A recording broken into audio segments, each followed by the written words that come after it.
Good morning everyone, welcome back to my channel. আমি প্রতীক্ষা মিত্র চক্রবর্তী আর তোমরা দেখছো ব্লগ চ্যানেল প্রতীক্ষা মিত্র ব্লগস। এখন দেখো আমার পেছনে বিছানা তোলা হয়নি, আজকে বিতোষক বেরিয়ে গেছে, তারপরে ব্রেকফাস্ট করে আমি তাড়াতাড়ি করে আগে স্নানটাই করে নিলাম। তো এখন বিছানা তুলবো, গতকাল ব্লগটা এডিট করবো, প্লাস আজকে আমাদের ওই কাঠের মিস্ত্রির আসার কথা, কালকে তোমাদের দেখালাম আলমারিটার দরজার জন্য। তো আজকে আসার কথা লোকটার, এসে চেঞ্জ করার কথা, এখন জানি না কখন আসবে বা আদৌ আসবে কিনা, দেখা যাক। তো আসলে তো তোমাদেরকে দেখাবোই। এনিওয়েজ, তারপরে আজকে দেখি আর কি করি কি না করি, যেটাই করবো সেটা তোমাদের সাথে শেয়ার করবো। সো সঙ্গে থাকো, দেখতে থাকো, আই হোপ তোমাদের ভালো লাগবে।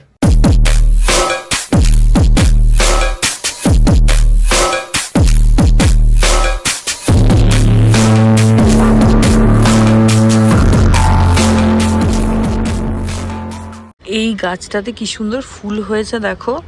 অ্যাকচুয়ালি মুখটা ওইদিকে করা আছে, আমি স্ক্রিনে ছবিটা অ্যাটাচ করছি, আমি এক্ষুনি একটা ছবি তুললাম, কি সুন্দর লাগছে। ছবিটা বাইরে থেকে তুলেছি, ওটাতে বেটার বুঝতে পারবে। পুরো হলুদ একদম ফুলগুলো, আর এদিকে আবার এরকম একটু পিঙ্ক পিঙ্ক করে রয়েছে, ভীষণ সুন্দর লাগে গাছটা দেখতে। আর ফুলগুলো না সব নিজের থেকেই বাইরের দিকে মুখ হয়ে যায়, তো ওই জন্য ছবি তোলাটা একটু ডিফিকাল্ট হয়, বাট আমি স্ক্রিনে অ্যাটাচ করলাম, তোমরা দেখো দেখো কি সুন্দর লাগছে।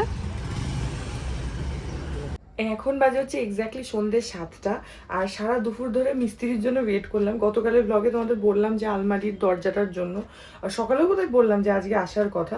তো সারা দুপুর তো এলো না, ওয়েট করছিলাম। তারপরে এই বিকেল নাগাদ লোকটা নিজেই পাপাকে ফোন করলো, করে বললো যে মেটেরিয়াল বোধহয় পাইনি মনে হয়।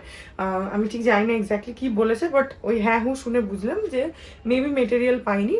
তো যাই হোক, কালকে আসবে, কালকে এসে কাজটা করে দেবে। এবার কালকে প্রথম কথা সানডে, তো আমরা একটু দেরি করে উঠি আমি আর বিতোষক, তো এবার কখন আসবে জানি না। তো দেখা যাক, কালকে তাহলে উঠে বিছানাগুলো ক্লিয়ার করে রাখতে হবে। বিছানা তো সানডে বিছানা বিতোষক তুলতেই দেয় না, ওই বিছানার উপরেই খালি বালিশগুলো কম্বলটা ভাঁজ করে রাখা থাকে। তো যে প্রপারলি যে সারা সপ্তাহ যে বিছানা তোলা আর করা হয়, সেটা সানডেতে হয় না, এক্সেপশন। তো যাই হোক, সেটাই মানে একটু ঠিকঠাক করে গুছিয়ে রাখতে হবে, মিস্ত্রিটা আসবে। তো ওর জন্য ওয়েট করতে করতে সারা দুপুর গেল। আর আঁকতেও বসিনি, এখন আঁকতে বসবো বলে এখানে টেবিল ফেবিলগুলো বাইর করে রাখলাম, খালি রিং লাইটটা নেব। কিন্তু এখন একটুখানি বেরোবো, পাপা বেরিয়েছে, পাপা একটু কাজে গেছে, আসবে এক্ষুনি, এখানেই গেছে, আসবে এক্ষুনি। আসলে তারপরে পাপার সাথে একটুখানি বেরোবো, যাবো হচ্ছে আমাদের এখানে অ্যাক্রোপলিসের ওই ফুটটাতে কসবা নিউ মার্কেট আছে একটা, তোমাদেরকে তো দেখিয়েছি অনেকবার। ওর ভেতরে একটা কালী মন্দির আছে, ছোট কিন্তু খুব সুন্দর মূর্তিটা। তো ওখানে না প্রত্যেক বছর মানি আজকের দিনটাতে একটা পুজো দেয় কালী ঠাকুরের কাছে। আজকে হচ্ছে তোমার ফলহারিণী কালী পুজো, তো সেইটার জন্য মানি প্রত্যেক বছরই পুজো দেয়। তো সেটার পুজো তো দেওয়া হয়ে গেছে, এখন প্রসাদটা আনতে যেতে হবে। তো পাপা তো আর একা আনতে পারবে না, সেজন্য পাপা বেরিয়েছে। প্রথমে কথা ছিল মানিও বেরোবে, ওদের একটু কোথাও একটা যাওয়ার ছিল, তো বলেছিল ওখানে যাবে, তারপরে একবারে প্রসাদটা নিয়ে চলে আসবে। তো সেটা যাওয়া হচ্ছে না সেই জন্য, কারণ পাপার বোধহয় কিছু কাজ আছে এড়ানো। তো সেই জন্য পাপা আসলে পাপার সাথে আমি যাব, গিয়ে ওই প্রসাদটা নিয়ে চলে আসবে। একা একা তো বাইকে করে আনাটা প্রবলেম, তো সেই জন্য গিয়ে নিয়ে দুজনে মিলে চলে আসবে। এসে আমি বসবো, আমি এখনই বসবো, যদিও আঁকাটা সেট আপটা রেডি করে রাখলাম, বসে যাই। পাপা আসলে পাপার সাথে বেরোবো, প্রসাদটা নিয়ে এসে আবার বসবো।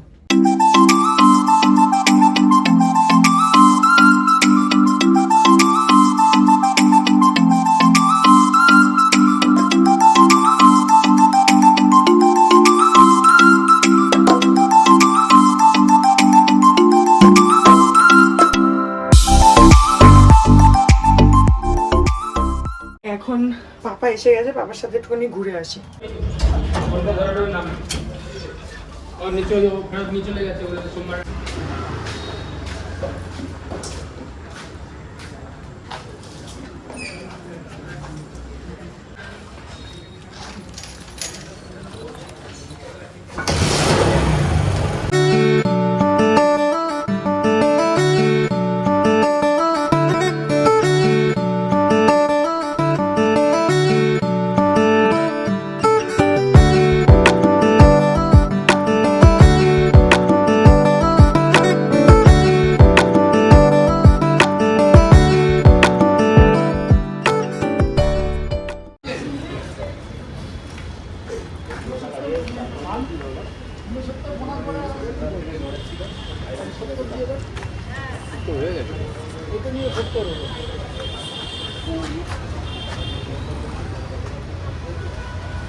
এই যে প্রসাদ, দেখাও তো কি কি প্রসাদ আছে। দেখাও তো কি কি আছে।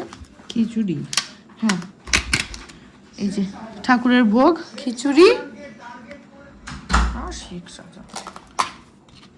আলুর দম। ঠাকুরের ভোগ তো ভালোই হয়। এটা কি? এটা হচ্ছে ভাজা, 5 রকম ভাজা, আলু ভাজা, পটল ভাজা, কুমড়ো।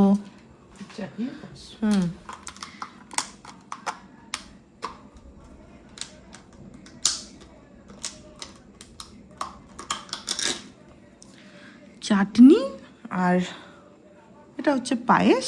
এগুলো ফল। হ্যাঁ, আর কলা আর পেয়ারা ফল দিয়েছে। এই যে পায়েস, ওদের প্রত্যেকবার এইগুলোই থাকে না বলো প্রসাদে, কিন্তু ঠাকুরের ভোগ খুব ভালো লাগে। আর 2টো ফলও দিয়েছে। ফল কি অন্যবারও দেয়? আচ্ছা, তা আমাদের 3টে আনানো হয়েছে। তাই জন্য আমার বিতোষকের আর ইয়ের ঠাকুরপো বলে দেয় কথাটা বলে। তুমি বলো না, এদিকে তাকিয়ে বলো। তোমাকে কি কোনটা তোমার একেবারে গিয়ে দেখছে তোমাকে। মানি বলছে আমরা যেহেতু এগুলো ভালোবাসি সেই জন্য 3টে আনানো হয়েছে। একটা আমার জন্য, একটা বিতোষকের জন্য, আর একটা ঠাকুরপোর জন্য, কারণ ঠাকুরপো আসবে তো ওর জন্য আনানো হয়েছে। পরশু দিনও আসবে কলকাতাতে, তো ওর জন্য আনিয়ে রাখা হলো। আমি আর বিতোষক আমাদেরটা খেয়ে নেবো, ওটা থাকবে। সেম ভোগই 3টে আনানো হয়েছে ওই জন্য। সেটা মানি বলতে পারলো না, একদম লজ্জাবতী লতা একদম। মানে তো খুব লজ্জা। হ্যাঁ, তাই তো মনে হচ্ছে, ক্যামেরার দিকে তাকাই না, সেই জন্য বলতে পারি। আচ্ছা এইটাতে একটু বেশি, ওটাতে একটু কম মনে হচ্ছে না? কম করেছিল বোধহয়। দেখো এইটাতে একটু বেশি ভাজা, এটাতে একটু কম ভাজা। সিরিয়াসলি আলাদা আলাদা। এই জিনিসটা, এই ফলটা তো কি? এটা কি ওই আতা?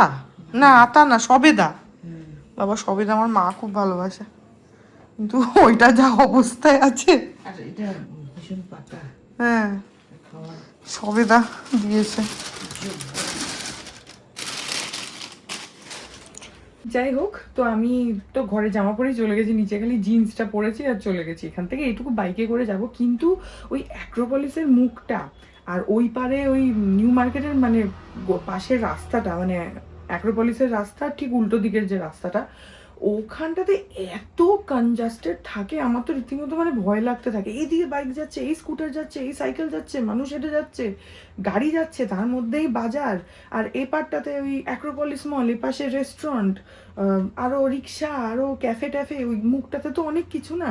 তো মানে একটু গিজগিজ গিজগিজ করে লোক, এই দিকটা ওদিকটা দুদিকেই, সিগন্যালের এপার সিগন্যালের ওপার, পুরো গিজ গিজ করে।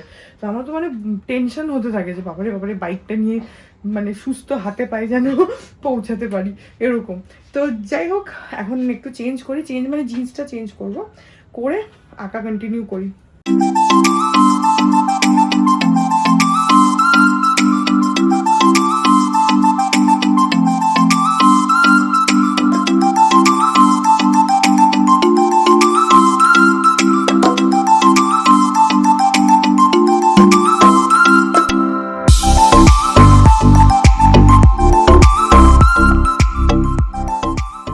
এখন বাজে হচ্ছে রাত্রির 11টা। আমি মায়ের সাথেও কথা বলে নিলাম।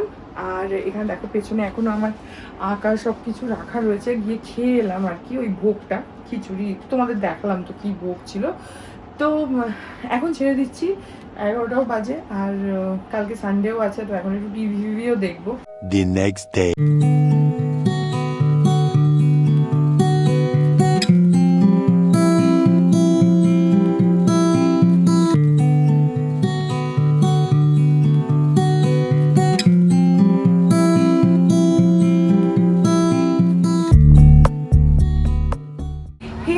আজ হচ্ছে নেক্সট ডে। আমি ভাবলাম দুটো দিন একসঙ্গে অ্যাড করে দিই, স্যাটারডে সানডে একসঙ্গে অ্যাড করে তোমাদেরকে দিই। তো এখন হচ্ছে দুপুরবেলা, মিস্ত্রি এসছে আমাদের আয়না বলছে ওই আলমারির পাল্লাটা চেঞ্জ করছে। অনেকক্ষণ হয়ে গেছে, প্রায় 1.5-2 ঘন্টা তো হয়েই গেছে করছে, কারণ একা এসেছে তো, আর ওই কাচের জিনিসটাকে ফিক্স করা, পুরো ফ্রেম চেঞ্জ করছে, তারপরে কাজটা ফিক্স করছে, তো খানিকটা হয়েছে, এখনও বাকি আছে কাজ। এখন কি খাওয়া দাওয়া করিনি, কারণ এখন অলমোস্ট আড়াইটা কি 3টে বাজে। সকালবেলা বাবা কচুরি নিয়ে এসেছিলো, তো কচুরি খেয়েছিলাম, আর আমি আর বিদুষের কাছে অনেকটা দেরি করেও উঠেছি, তো সেই জন্য অনেক বেলাতেই কচুরি খেয়েছি, তো পেটটা ভরাই ছিল। এখন ওই জন্যই আজকে একটু দেরি করেই খাচ্ছি। এখন 3টে বাজে, আমি যাবো একটুখানি পার্লারে। আজকে রুট টাচ আপ করাবো, স্পা করাবো, আর দেখি যদি ইচ্ছা হয় তাহলে হয়তো নিচ থেকে একটু হেয়ার কাটও করাতে পারি, কারণ অনেক দিন হয়ে গেছে চুলটা কাটা হয় না, আর নিচ থেকে একটু স্প্লিট এন্ডস টাইপের হয়ে যাচ্ছে, তো ওটাকে যদি একটু কাটা যায় তাহলে ভালো হয়। দেখি, হেয়ার কাটটা ইজ অপশনাল, বাট স্পা আর রুট টাচ আপটা কনফার্ম। ও মেয়েটাকে বলেও রেখেছি যে আমাকে করাই আর কি, ওকে আগে থেকে বলেই রেখেছি। তো ওকে বলেছি যদি 3:30 4টে, কিন্তু মেবি একটু দেরি হতেও পারে, কারণ এখন আমরা খাইনি। যাই হোক, এখন যাই যে আপাতত লাঞ্চটা করে নিই। এখন 4:07 মিস্ত্রি কাজ করছে ঘরে, আমি পার্লারে যাচ্ছি।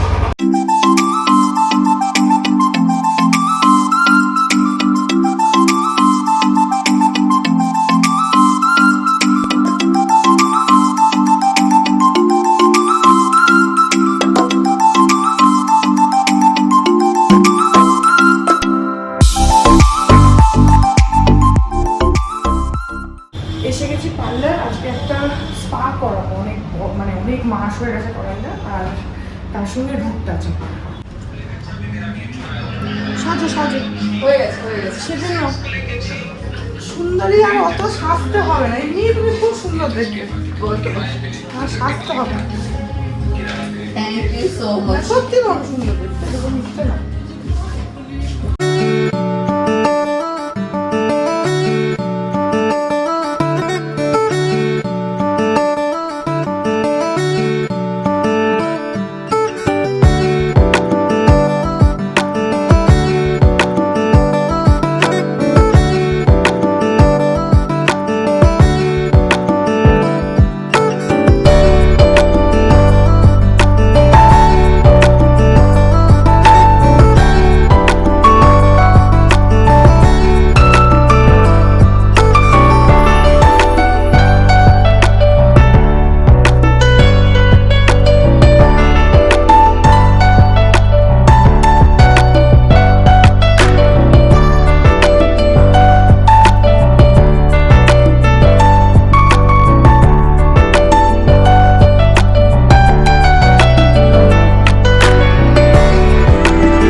এখন বাজে হচ্ছে 7:45, আমি এক্ষুনি আসলাম পার্লার থেকে। তো আজকে অ্যাকচুয়ালি একটু সময় বেশি লাগলো, কিন্তু আজকে একদম পার্লারটা ফাঁকা ছিল, তো আমাকে ওয়েট তো করতে হয়নি। কিন্তু আজকে প্রথম কথা হচ্ছে একটা হেয়ার স্পা করালাম, অনেকদিন করা হয় না, ও প্রত্যেক মাসেই বলে, তো আমি ওকে বলে রেখেছিলাম এই মাসে করাবো, তো একটা হেয়ার স্পা করালাম, তারপরে রুট টাচ আপ তো করালামই। আর অ্যাকচুয়ালি সবকটারই পরে তো একটু ওয়েটিং পিরিয়ড থাকে হেয়ার স্পা করানোর পর। প্রথমে রুট টাচ আপটা হয়েছিল, তো রুট টাচ আপ করাবার পর প্রায় 40 to 45 মিনিটস কি বোধহয় আর একটু বেশি কালারটা লাগিয়ে অ্যাপ্লাই করে বসিয়ে রাখে, তারপরে ওয়াশ করে। সেটা করতেও, শ্যাম্পু করতেও অনেকটা টাইম লাগে। তারপরে আজকে আবার যেহেতু স্পা করলাম, তো স্পা পুরো প্রসেসটা করে তারপরে আবার প্রায় 20 মিনিট 25 মিনিট মতন বসিয়ে রাখলো, তারপরে আবার হেয়ার ওয়াশ হলো, তারপরে একটু হেয়ার কাটিং করলাম বলতে লেন্থটা একটু ছোট করেছি, কারণ আমার নিচের দিকটা না পুরো স্প্লিট এন্ডস হয়ে গেছিলো, ড্যামেজ হয়ে গেছিলো, ওখানটাতে পুরো জট হয়ে যায় একদম নিচটাতে, তো ওই এতটা মতন কাটলো আর একটু সাইড দিয়ে ট্রিম করে দিয়েছে, কারণ অনেক দিন হয়ে গেছে আমি হেয়ার কাট করি না, লম্বা হচ্ছে বলে। কিন্তু নিচটা এমন না, আজকে আমাকে লিটারালি দেখাচ্ছিল যে তুমি দেখো সাইডসগুলো প্রত্যেকটা ইয়ের নিচে না মানে পুরো স্প্লিট এন্ডস হয়ে পুরো ড্যামেজ হয়ে গেছে। আমি বুঝতে পারছিলাম সেটা, যাই হোক। তো সেই জন্য হেয়ার কাট করবো বলে ভেবেই গেছিলাম, একটু হেয়ার কাটও করলাম, হেয়ার কাট করলাম, ট্রিম করলাম, whatever you say। তো এইসব করতে গিয়ে আজকে একটু দেরি গেছি, তো কখন ওই 4টে নাগাদ তোমাদের তো বললাম।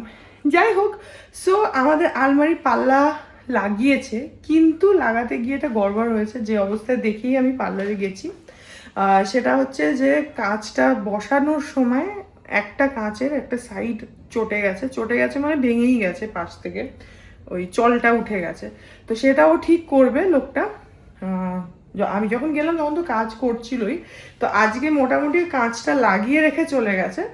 কালকে এসে ওর পাশে, কালকে বা যবেই আসবে, ওই এটা রাবার মতন লাগিয়ে দেবে, তাতে ওই ভাঙা জায়গাটা ঢেকেও যাবে। আর তাছাড়া যখন আমরা কাঁচটা মুভ করব তাতে কাঁচটা ড্যামেজ হওয়ার চান্সেস কম।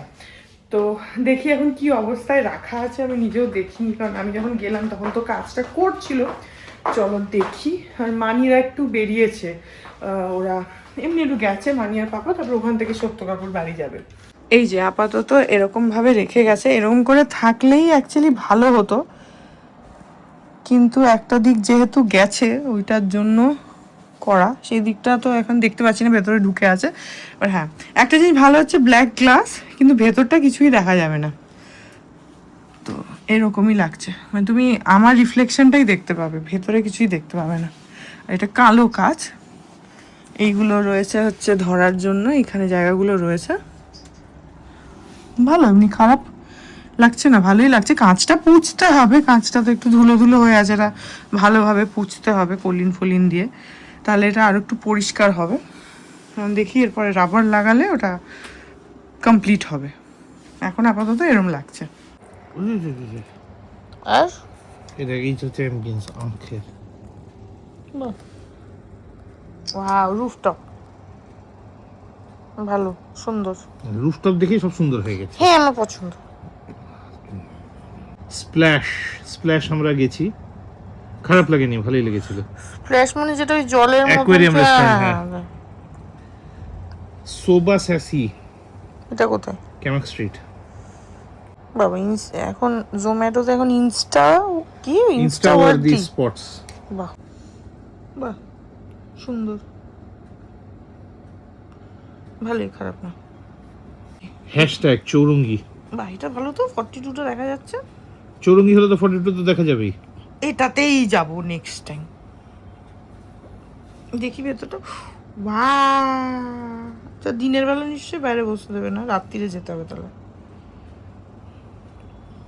সুন্দর সুন্দর, দারুণ। এটা পরে এই পরে এটাতে ওকে। হ্যাঁ, hashtag you said no, so what I said এটা বিকালের দিকে যেতে হবে। দেখ, এইটা হচ্ছে ভিক্টোরিয়া দেখা যাচ্ছে। ও, ওই তো ক্যাথিড্রাল চার্চ দেখা যাচ্ছে। হ্যাঁ, সানসেটটা, ওয়াও। টাইমিং কি এটার? 12 PM to 1 AM। আচ্ছা, গুড মর্নিং এভরিওয়ান, আজকে হচ্ছে নেক্সট ডে, আর এই ব্লগটা এখানে এন্ড করে দিচ্ছি। আই হোপ ব্লগটা তোমাদের ভালো লাগলো। যদি লাগে then please do like and comment, আর আমার চ্যানেলটাকে যদি এখনো প্লিজ সাবস্ক্রাইব না করে থাকো তাহলে প্লিজ সাবস্ক্রাইব করো। পাশে একটা বেল আইকন আসবে, সেটাকে প্রেস করো, আর অল অপশনটা ক্লিক করে দাও, যাতে আমি চ্যানেলে নতুন ব্লগ দিলে সেটা নোটিফিকেশন সবার আগে তোমাদের কাছে পৌঁছে যায়। আর এই চ্যানেলে নতুন ব্লগ আসে এভরিডে। আর তোমরা আমাকে আমার সোশ্যাল হ্যান্ডেলসগুলো ফলো করতে পারো, ফেসবুক, ইনস্টাগ্রাম, থ্রেডস, সব কিছু লিঙ্ক দেওয়া রয়েছে ডেসক্রিপশন বক্সে। তো হ্যাঁ, তোমার সাথে দেখা হবে কাল আবার একটা নতুন ব্লগ নিয়ে। ততক্ষণ অবধি ভালো থেকো, tata. Hearts beat to the city streets. We began to feel the fire.